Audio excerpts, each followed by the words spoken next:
I sit alone in my parked car outside Wilson's funeral home, my trembling hands clutching my phone. The screen blurs through my tears, but the message exchange still glares at me like an open wound. My text, Chloe passed. Funeral in 3 days. Megan's one-word reply, okay. Not, I'm so sorry. Not, I'll be there. Just, okay. My phone rings, startling me. Mom's name flashes on the screen. After hours of silence, now she calls. I press the speaker button, unable to trust my voice against my ear. Lauren. Her voice fills the car.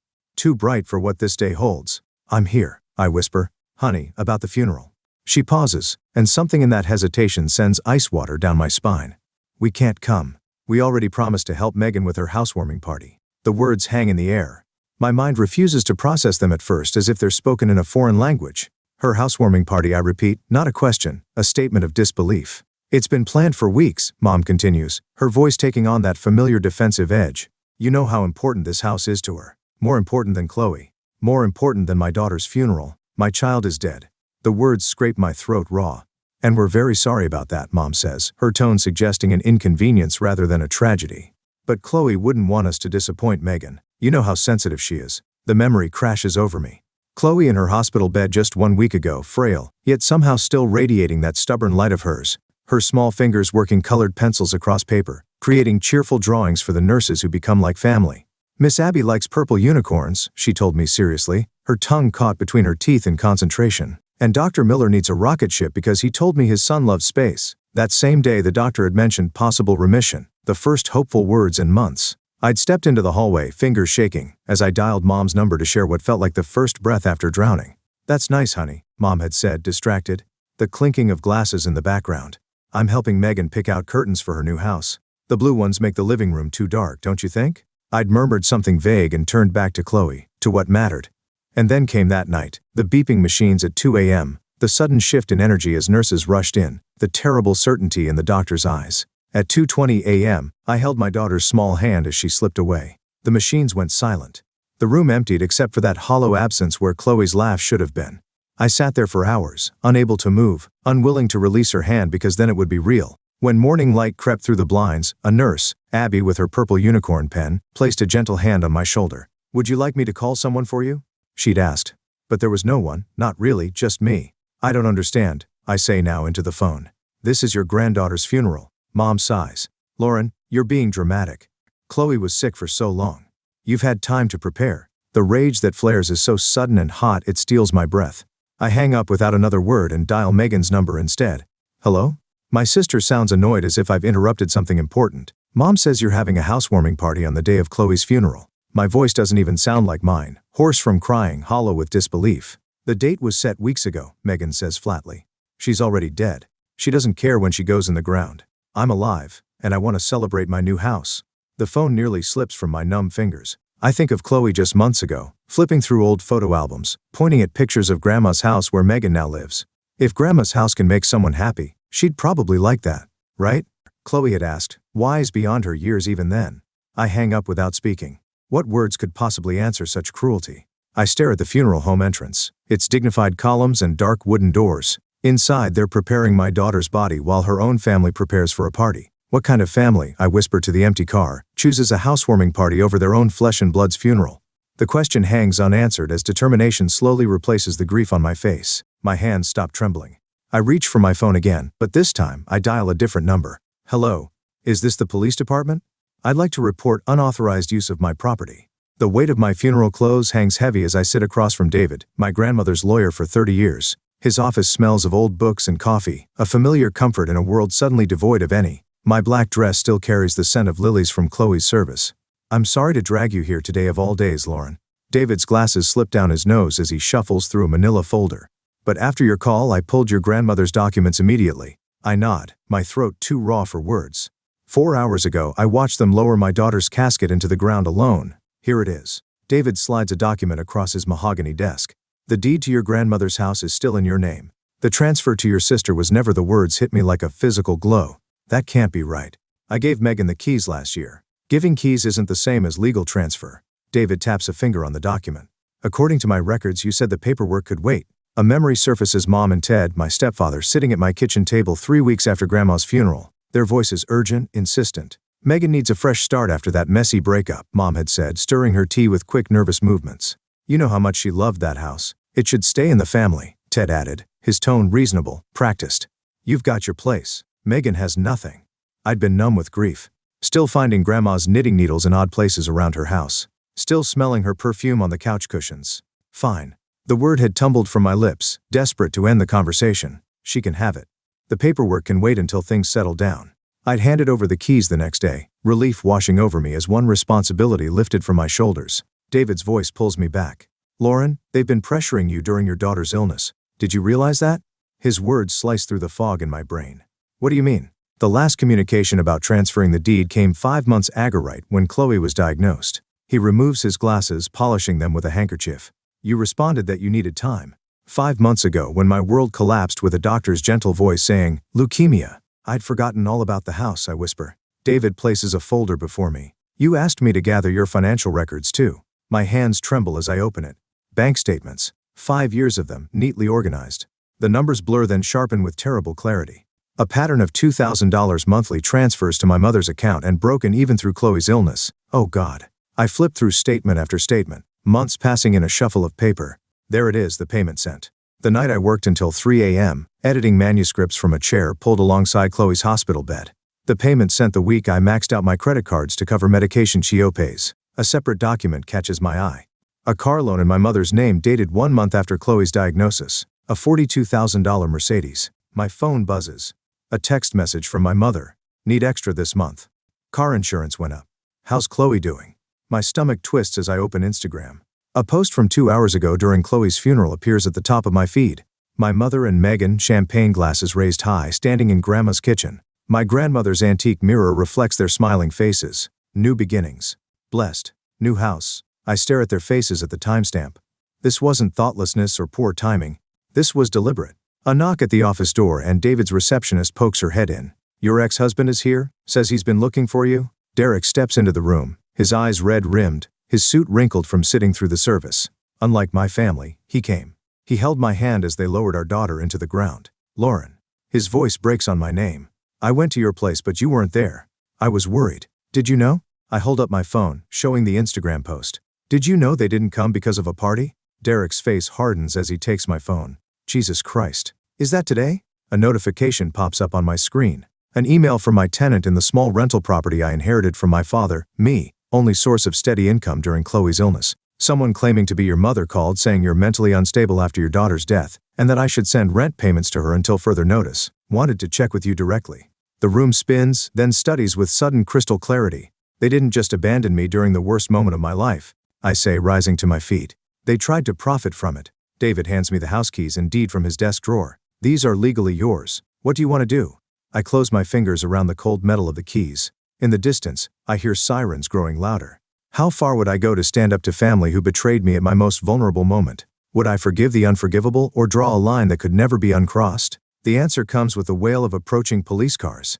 My phone buzzes for the 5th time today. I let it vibrate against the kitchen counter, watching it dance closer to the edge with each notification. Another flying monkey sent to do my mother's bidding. Lauren, honey, we're all worried about you. My Aunt Carol's voice fills my voicemail. Your mother says you're not thinking clearly. Grief can make us do things we regret. Just let this house thing go. I delete the message without responding. The phone chirps with a text. This time, it's Megan. Some people are just toxic. Cutting them out is self-care. Blessed. Boundaries. New chapter. Below her post is a photo of her lounging in what was my grandmother's sunroom. I set the phone face down. There's another certified letter from her lawyer on my counter, still unopened. Half the neighborhood thinks I'm having a mental breakdown. The other half knows exactly what happened. Mrs. Rivera crossed the street yesterday when she saw my mother approaching, then knocked on my door an hour later with a casserole and quiet solidarity in her eyes. I saw what they did, she'd said simply. My husband's family didn't come to our son's funeral either. Chloe's grave is still fresh, the grass not yet grown over the disturbed earth. I kneel beside the small headstone, running my fingers over her name. I always taught you to be kind, sweetheart, I whisper, placing a small bunch of daisies against the cold stone, but I never taught you to stand up for yourself. I won't make that mistake anymore. The words surprised me with their clarity. For weeks I felt nothing but a hollow ache where my heart should be. But today, something new stirs beneath the grief, something with edges. What I'm hearing, Dr. Matthews says, leaning forward slightly in her chair, is remarkable clarity about what happened and what needs to happen next. I blink, surprised by her assessment. Is that unusual? In my experience, yes. Most people who suffered both the loss of a child and family betrayal struggle to separate their emotions from their actions. She makes a brief note on her pad. Your anger is justified, Lauren. That night, I finally tackle Chloe's room. Her raw collection lines the windowsill, each one labeled in her careful handwriting. I sleep through the night without waking, without crying. I wake at dawn with something steady in my chest. Not peace, it's too solid for that. Resolve. My mother's face when she opens her front door is a study in manufactured concern. Lauren. Oh honey. I've been so worried. She reaches for me, arms open for a reason I don't step into. Cut the act, Mom. The mug freezes halfway to her lips. Excuse me? I've been supporting you financially for years while you undermined me. My voice is steady, surprising me. Monthly deposits even while Chloe was sick. We're family, she says, as if this explains everything. You chose the housewarming party over your granddaughter's funeral. Her face hardens, the sympathetic mask slipping. You're still on about that. Lauren, Megan had people coming from out of town. She switches tactics, tears welling.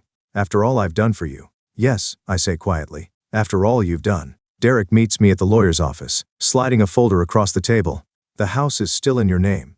Your grandmother's will is clear. And the financial records? He nods. Bank statements showing regular payments to your mother for the last 5 years. Emails proving they knew about the funeral. His jaw tightens. Lauren, they were taking your money while you were trying to save our daughter's life. My phone buzzes. The meal train group letting me know dinner will be delivered. My landlord calls next. That woman your mother, she called, claiming you were unstable and might damage the property. I told her to take a hike. My boss follows. Take all the time you need, Lauren. Your job will be here. The police cruiser pulls up behind my car in front of what was once my grandmother's house. Megan's face when she opens the door is first shocked, then furious. What is this? Miss Parker, the officer says, we're here to explain the legal situation regarding this property. For the next 10 minutes, the officers explain she has been living in the property without legal right, that I have documentation proving my ownership. 48 hours, the older officer says. You have 48 hours to vacate the premises. Megan's tantrum escalates as neighbors peek from behind curtains. I stand silent, neither gloating nor retreating. The older officer pauses beside me. My sister lost a child too. Take all the time you need, ma'am. 2 days later, I sit alone in my grandmother's empty living room. The house feels hollow, Megan's presence scrubbed away but nothing yet to replace it. I run my hand along the bookshelf and feel something tucked behind the classics my grandmother loved. I pull it out, a folded piece of construction paper, Chloe drawing from months ago. I unfold it with trembling fingers. A stick figure with wild hair stands tall, arms outstretched, a red cape flowing behind. Mommy is scrawled across the top in Chloe's handwriting. A superhero. Tears come again, but different this time. Not the drowning waves of grief, but something cleaner, sharper. I won't just survive this, Chloe, I whisper, pressing the drawing to my chest. I'll show you what strength really looks like. The security company van pulls away from the curb. 4 cameras now watch over the property, 1 at each corner. The technician's words echo in my head. The cameras upload to cloud storage, anything can be deleted. At the bank, I cancel the automatic payments to my mother's account. 5 years of monthly support ended with a signature. Derek emails me the last piece of evidence of screenshots of our group chat the day Chloe died. My message announcing her passing.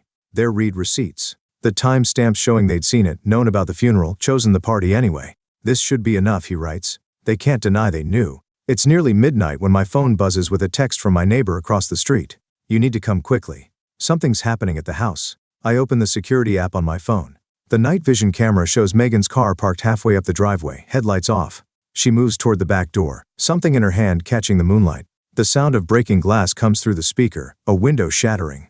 My hand doesn't shake as I dial 911. My voice doesn't waver as I explain the situation. And when I grab my keys and head for the door, my face shows only determination. They've taken enough from me already. They won't take anything more. The security footage plays on my phone screen in crisp, undeniable clarity as I stand on the sidewalk watching 2 police officers approach my grandmother's house. Megan's red Toyota is parked crooked in the driveway, half on the grass. Ma'am? The older officer, Williams according to his nameplate, gestures toward the house. You said this is your property? I nod, handing him the property deed. Yes. It belonged to my grandmother. I'm the legal owner. The sound of shattering glass cuts through the night air, followed by muffled cursing. Stay here, Officer Williams says, his hand moving to rest on his holster. I remain by the patrol car, my body tense, but my mind remarkably clear. The security camera app on my phone continues recording, capturing every moment. The front door flies open. Megan stumbles out, a baseball bat dangling from her right hand. When she spots me, her face contorts from surprise to rage. You called the cops on your own sister? She lunges forward, but Officer Williams blocks her path. Ma'am, drop the bat now. She hesitates, then lets it clatter to the porch. This is ridiculous. This is my house. Actually, I step forward, my voice steady. It's not. And the security cameras I installed last week show you breaking the front windows with that bat. Megan's mouth drops open.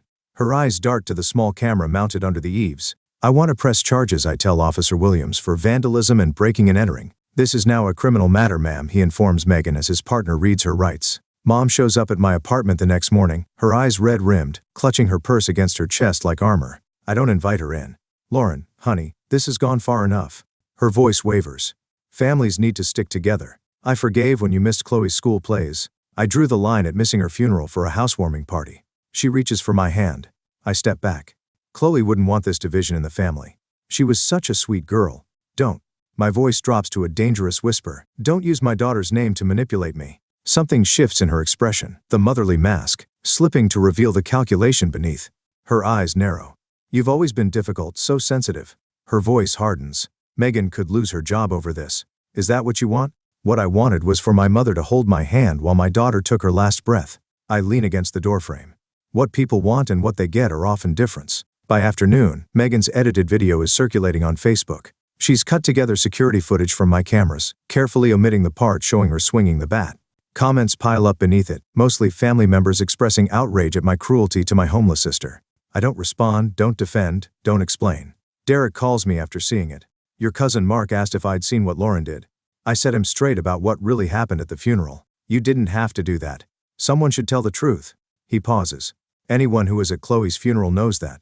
By evening, 3 mothers from Chloe's school have commented with eyewitness accounts of the empty seats in the front row seats reserved for family who never came. Chloe's oncology nurse shares how she sat with me during those final hours when no one else came.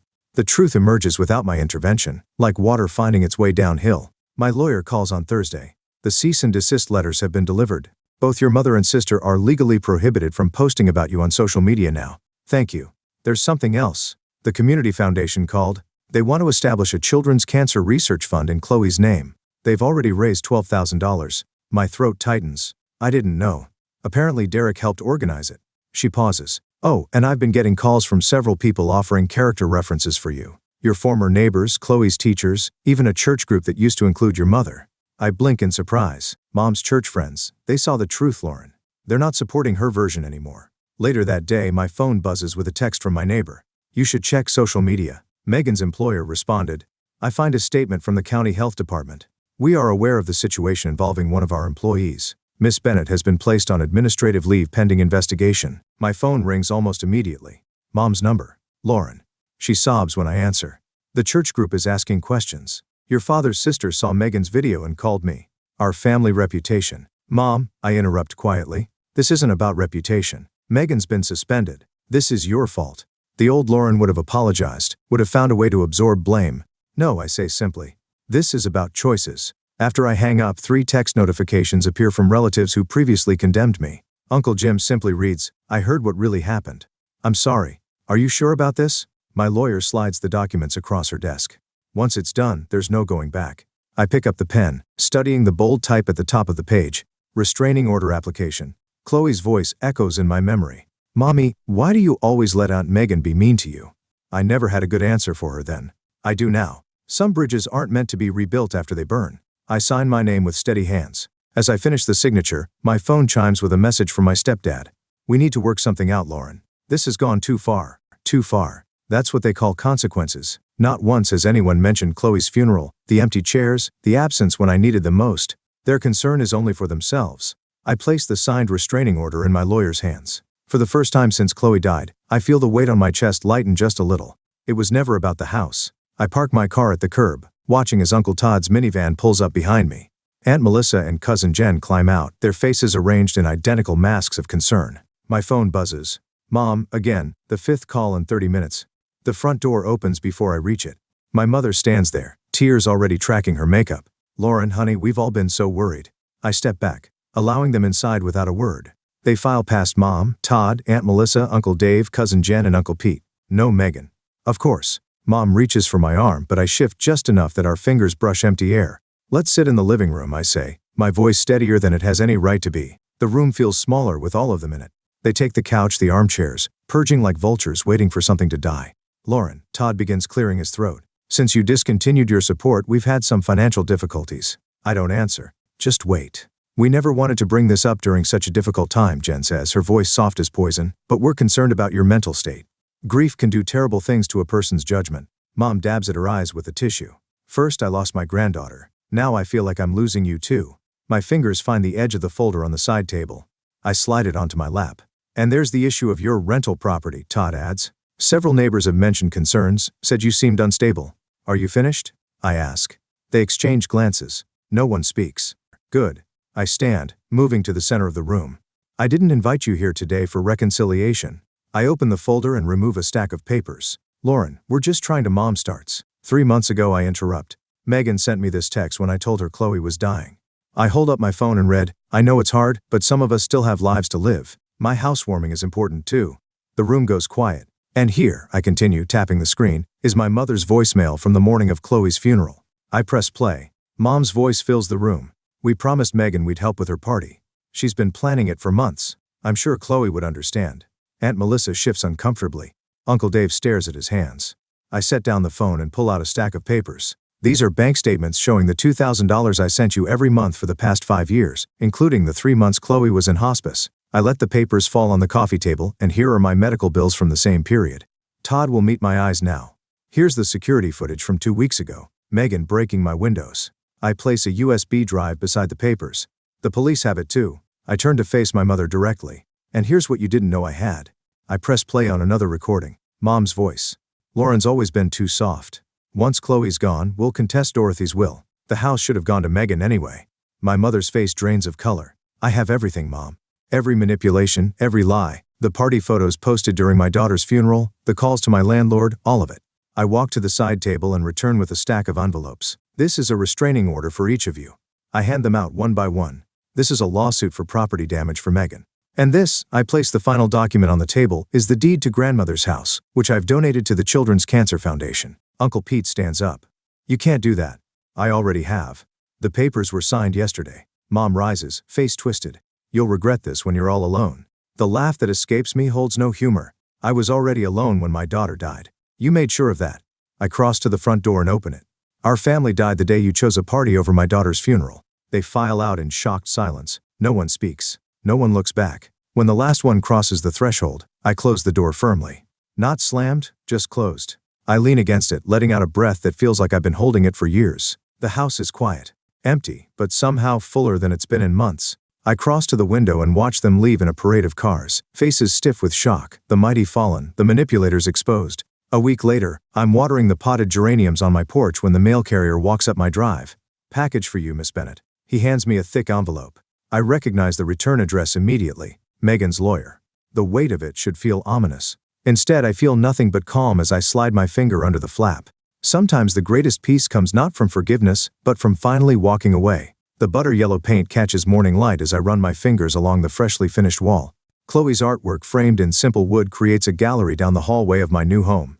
The heaviness in my chest has transformed over this past year. Not gone, but different. A companion, rather than a crushing weight. My phone buzzes against the kitchen counter. Lauren, it's Derek. I've been thinking about that support group idea. I cradle the phone against my shoulder while watering the potted marigolds. I've already drafted the mission statement. Of course you have. His laugh holds no mockery, just warmth. The community center offered their space for free. Tuesday evenings. I glance at my laptop where the words after loss, finding strength when family fails you glow on the screen. It's writing itself honestly. The cemetery gates stand open, the air crisp with early autumn. Unlike my first visits when each step felt like wading through concrete in my stride, now carries purpose. The polished stone appears before me, Chloe's name catching sunlight. I kneel on the grass, placing her drawing against the headstone. The crayon bright superhero figure me in Chloe's imagination sports a cape and a determined smile. You made me stronger than I ever knew I could be. Tears come, but they don't drown me anymore. Back home, I changed from my therapy group 6 parents who understand the unique grief of outliving their children. No platitudes, no pressure to move on. Just honest navigation through impossible terrain. Messages arrived from 3 different friends, real ones, who appeared after the storm, who respect my boundaries and offer support without conditions. The promotion at the medical journal came unexpectedly. Your editing has become more precise, my boss said, deeper somehow. Later, my backyard fills with quiet laughter. Derek and his new wife arrange sunflowers around Chloe's memorial stone. My therapy group friends arrive bearing dishes that steam in the cool evening air. To the family we choose, Carol announces, raising her glasses, twilight settles, not the family we're born to. At the children's hospital, I arrange art supplies while children, in various stages of treatment, gather around the activity table. A woman hovers in the doorway, her eyes holding the shell-shocked look I recognize. "First diagnosis?" I ask quietly. She nods, tears threatening. "Leukemia, 3 days ago." You don't have to answer every call or accept every casserole. I need her eyes directly. "Protect your space. Some people will make this about them." Her shoulders drop slightly. "No one said that." "You made me feel less alone today," she whispers before leaving. The certified letter arrives on a Tuesday. My mother's handwriting on the return address. I open it calmly, scanning paragraphs about her regret, her pain, her need for reconciliation. I file it away without response and return to my garden. Kneeling in the soil, I plant a row of bright zinnias, Chloe's favorites. Their orange and pink faces will turn toward the sun just as she always did. On the patio table, a stack of fresh manuscript pages catches the breeze. "Building Boundaries. Protecting Your Peace" reads the title. "Miss Lauren?" A small voice startles me. Lily, the 8-year-old from next door, stands at the garden gate. "What's this stone for?" "That's for my daughter, Chloe. She loved butterflies." "Did she die?" Lily asks with the direct simplicity of children. "Yes." The word comes easily now. "She used to make up songs about catapult swinging." Lily touches the stone gently. "I bet she was nice." "The nicest," I answer, and realize I'm smiling at the memory, not crying. My phone rings. The children's hospital coordinator's name flashes on screen. "Lauren, would you consider expanding your art program to our other locations? The families keep asking when you're coming back." As sunset paints the sky, I water the memorial garden one last time. The photo of Chloe rests nearby, her smile untouched by time. "You were right, sweetheart," I whisper to her image. "It's making people happy."